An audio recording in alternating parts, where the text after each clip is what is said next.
एक समय की बात है कि विष्णु भगवान का विवाह लक्ष्मी जी के साथ निश्चित हो गया। सभी देवताओं को निमंत्रण भेजे गए, परंतु गणेश जी को निमंत्रण नहीं दिया गया। अब भगवान विष्णु की बारात जाने का समय आ गया। सभी देवता विवाह समारोह में आए। सबने देखा कि गणेश जी कहीं दिखाई नहीं दे रहे हैं। तब वे आपस में चर्चा करने लगे कि क्या गणेश जी को नहीं न्योता है या स्वयं गणेश जी ही नहीं आए हैं।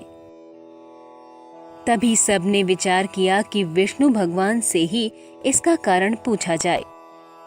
विष्णु भगवान से पूछने पर उन्होंने कहा कि हमने गणेश जी के पिता भोलेनाथ महादेव को न्योता भेजा है।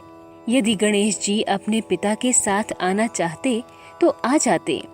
अलग से न्योता देने की कोई भी आवश्यकता नहीं थी। दूसरी बात ये है कि उनको 1.25 मन मूंग, 1.25 मन चावल, 1.25 मन घी और 1.25 मन लड्डू का भोजन दिन भर चाहिए।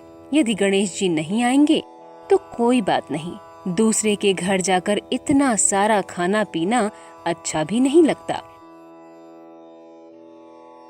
किसी एक ने सुझाव दिया, यदि गणेश जी भी आ जाएं, तो उनको द्वारपाल बनाकर बैठा देंगे कि आप घर की याद रखना। आप तो चूहे पर बैठकर धीरे धीरे चलोगे तो बारात से बहुत पीछे रह जाओगे। ये सुझाव भी सबको पसंद आया, तो विष्णु भगवान ने भी अपनी सहमति दे दी। इतने में गणेश जी आ पहुँचे और उन्हें समझा बुझाकर घर की रखवाली करने बैठा दिया गया। बारात चल दी। तब नारद जी ने देखा कि गणेश जी तो दरवाजे पर ही बैठे हुए हैं, तो वे गणेश जी के पास गए और रुकने का कारण पूछा। गणेश जी कहने लगे कि विष्णु भगवान ने मेरा अपमान किया है। नारद जी ने कहा कि आप अपनी मूषक सेना को आगे भेज दें तो वह रास्ता खोद देगी, जिससे उनके वाहन धरती में धंस जाएंगे। तब आपको सम्मान पूर्वक बुलाना पड़ेगा। अब तो गणेश जी ने अपनी मूषक सेना जल्दी से आगे भेज दी और सेना ने जमीन खोद दी। जब बारात वहां से निकली तो रथों के पहिए धरती में धंस गए। लाख कोशिश करें परंतु पहिए नहीं निकले। किसी की समझ में नहीं आ रहा था कि अब क्या किया जाए। तब नारद जी ने कहा, आप लोगों ने गणेश जी का अपमान करके अच्छा नहीं किया। यदि उन्हें मना कर लाया जाए तो आपका कार्य सिद्ध हो सकता है और यह संकट टल सकता है। शंकर भगवान ने अपने दूत नंदी को भेजा और वे गणेश जी को लेकर आए। गणेश जी का आदर सम्मान के साथ पूजन किया गया। तब कहीं रथ के पहिए निकले। अब रथ के पहिए निकल तो गए, परंतु वे टूट फूट गए तो उन्हें सुधारे कौन। पास के खेत में खाती काम कर रहा था। उसे बुलाया गया।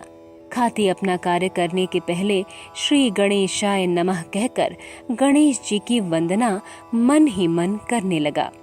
देखते ही देखते खाती ने सभी पहियों को ठीक कर दिया। तब खाती कहने लगा कि हे देवताओं, आपने सर्वप्रथम गणेश जी को नहीं मनाया होगा और न ही उनकी पूजा की होगी, इसीलिए तो आपके साथ यह संकट आया है। हम तो मूर्ख अज्ञानी हैं, फिर भी पहले गणेश जी को पूजते हैं। आप लोग तो देवता गण हैं, फिर भी आप गणेश जी को कैसे भूल गए। इसके बाद सभी ने गणेश जी से प्रार्थना की। उनके आशीर्वाद से ही मंगल कार्य संपन्न हुआ।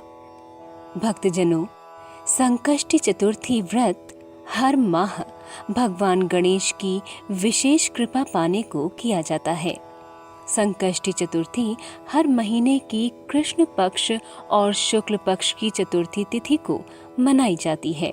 पूर्णिमा के बाद आने वाली चतुर्थी को संकष्टी चतुर्थी कहते हैं और अमावस्या के बाद आने वाली चतुर्थी को विनायक चतुर्थी कहा जाता है। स्नान के बाद गणपति जी की पूजा की शुरुआत करें। गणपति जी की मूर्ति को फूलों से अच्छी तरह से सजा लें। पूजा में तिल, गुड़, लड्डू, फूल, तांबे के कलश में पानी, धूप, चंदन प्रसाद के तौर पर केला या नारियल रखें। शाम को चंद्रमा निकलने से पहले गणपति जी की पूजा करें और संकष्टी व्रत कथा का पाठ करें। श्री गणेश चतुर्थी का यह व्रत समस्त मनोकामनाओं की पूर्ति करने वाला व्रत माना जाता है। इस व्रत को करने से मनुष्य के सारे कष्ट दूर होकर मनुष्य को समस्त सुख सुविधाएं प्राप्त होती हैं। बोलो गजानन भगवान की जय।